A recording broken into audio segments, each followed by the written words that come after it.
रामू अच्छा लड़का है, पड़ोस में रहने वाला रामू अच्छा लड़का है। दोनों ही वाक्यों में कुछ अंतर है ना।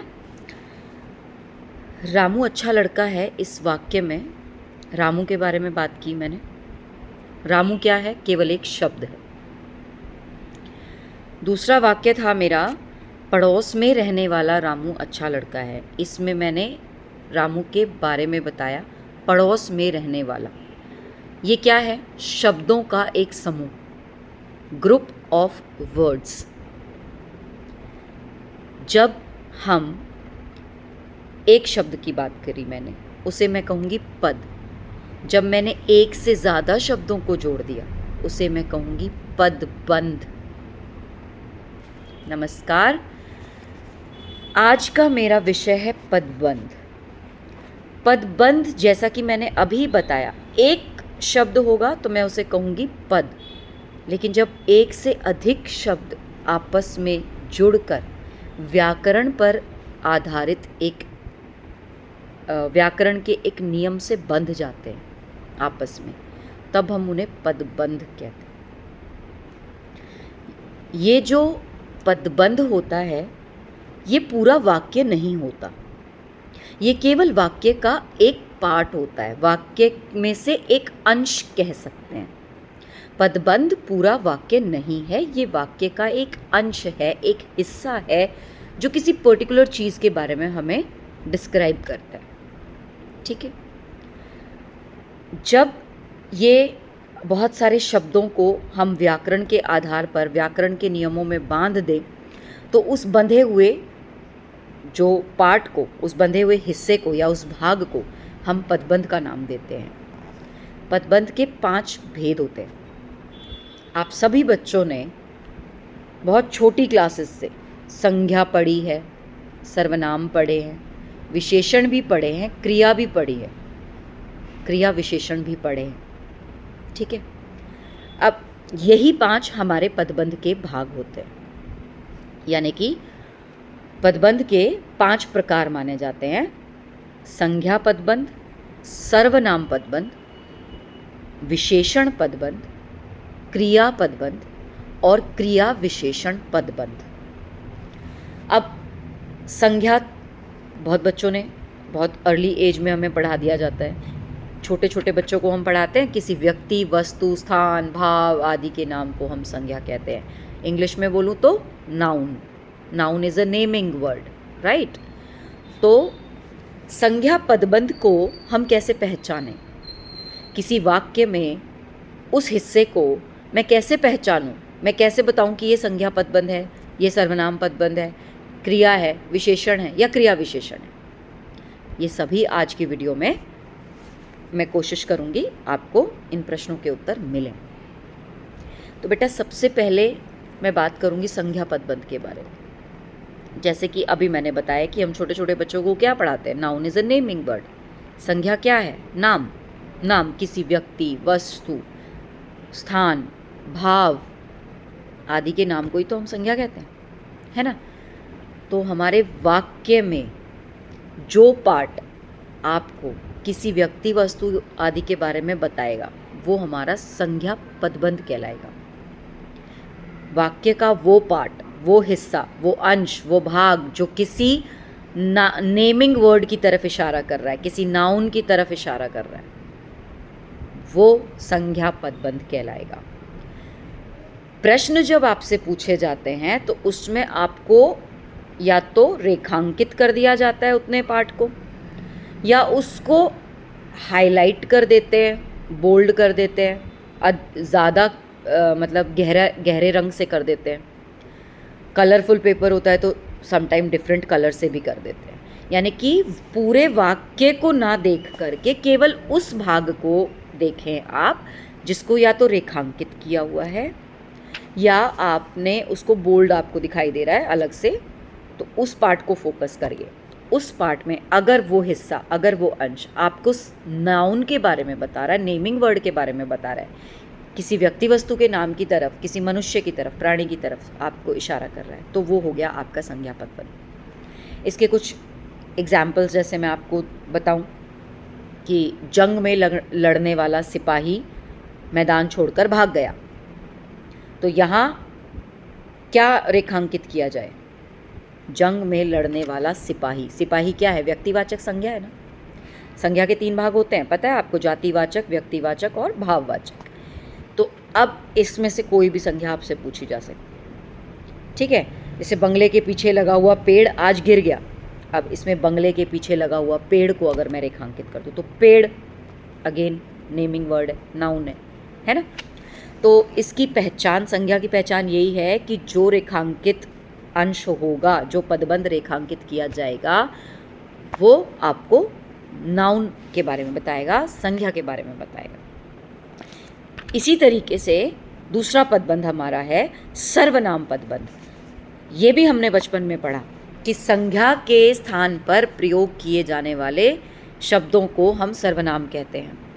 तो वो तो शब्दों की बात हुई। अब पदबंध में सर्वनाम, तो अगेन वही शब्दों का वो समूह जो सर्वनाम की तरफ इशारा करेगा, सर्वनाम को के विषय में बताएगा, उसे हम सर्वनाम पदबंध कहते हैं। इसमें हम कौन से शब्द ढूंढेंगे?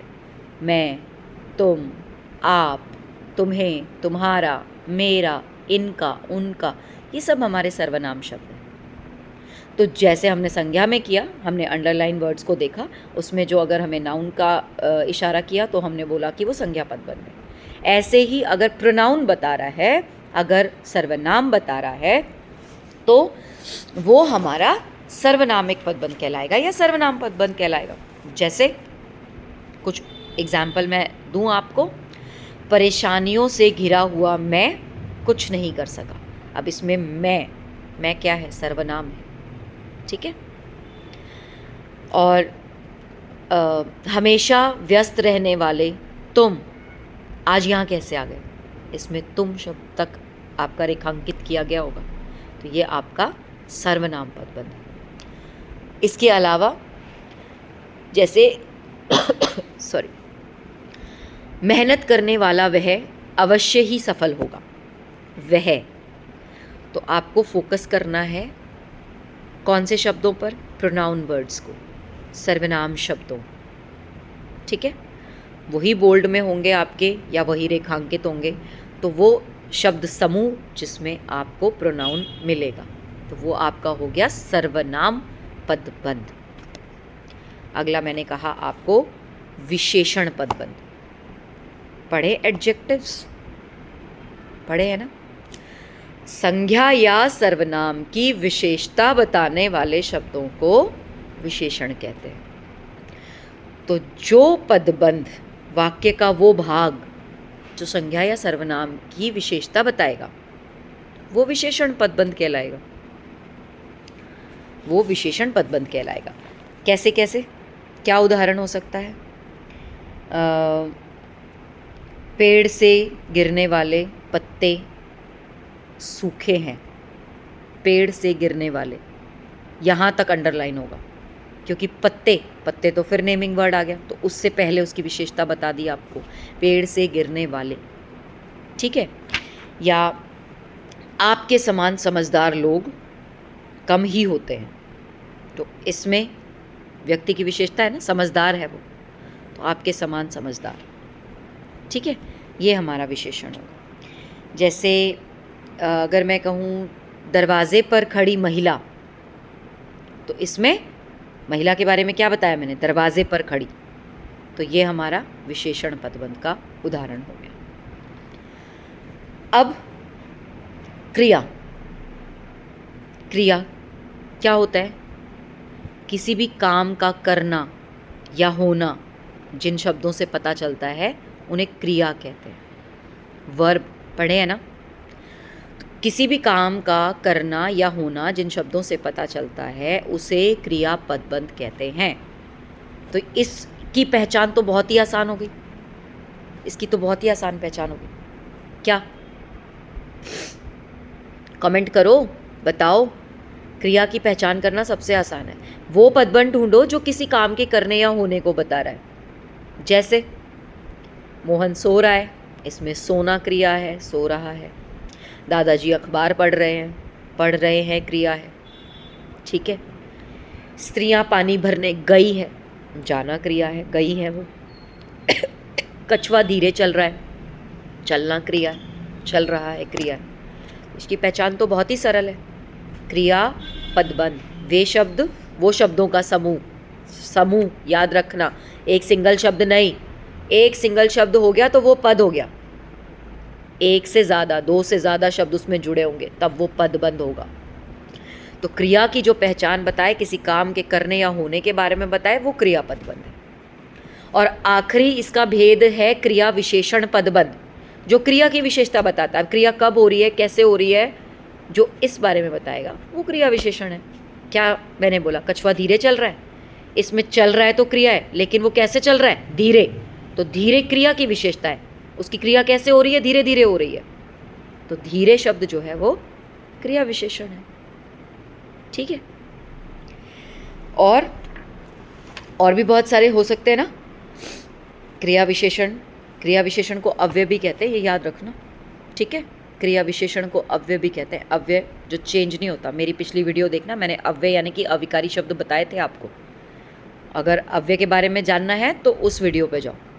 ठीक है, फिलहाल मैं बात कर रही हूँ क्रिया विशेषण पदबंध की। तो जो क्रिया की विशेषता बताएगा वो क्रिया विशेषण पदबंध होगा। बालक दौड़ते दौड़ते थक गया, थकना क्रिया है, लेकिन वो कैसे थक गया, दौड़ते दौड़ते, वो क्रिया की विशेषता है। ठीक है। अब आई होप कि इसके बाद में आपके बहुत सारे डाउट्स जो हैं वो क्लियर हो जाएंगे। आपके कमेंट्स का मुझे बेसब्री से इंतज़ार है। तो लाइक करो, फॉलो करो, सब्सक्राइब करो, बेल नोटिफिकेशन को प्रेस करो, और भी इंफॉर्मेटिव वीडियोस के लिए कमेंट करो। बाय।